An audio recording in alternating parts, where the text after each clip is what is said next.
Մենք երբեք միայնակ չենք լինում, եթե անգամ մենակ ենք։ Հիշողությունը իր զարմանալի գոյությամբ միշտ մեր կողքին է։ Լռության մեջ հնչում է մեղեդին, հազարավոր ելևէջների բազմաձայնությամբ։ Անցյալն է եկել քեզ այցի, թե դու ես տեղափոխվել նրա մոտ։ Ահա պատուհանագոգին դրված փոքրիկ ծաղկամանը, ահա սուրճի բուրմունքը,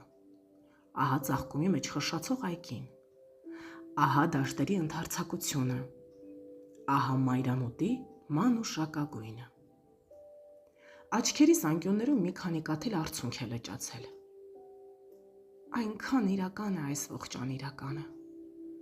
որ հավատում ես, թե կատարվել է մարդու ժամանակի մեջ թափառելու երազանքը։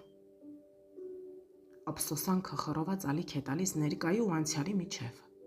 ու դուրս հորդում արցունքախառն ժպիտով կամ ժպտախառն արցունքով։ Երանելի մի պահ էր կախվել օդի մեջ, սրտատրոփ լռության և հեռուներից ճառագող լույսերի միջև։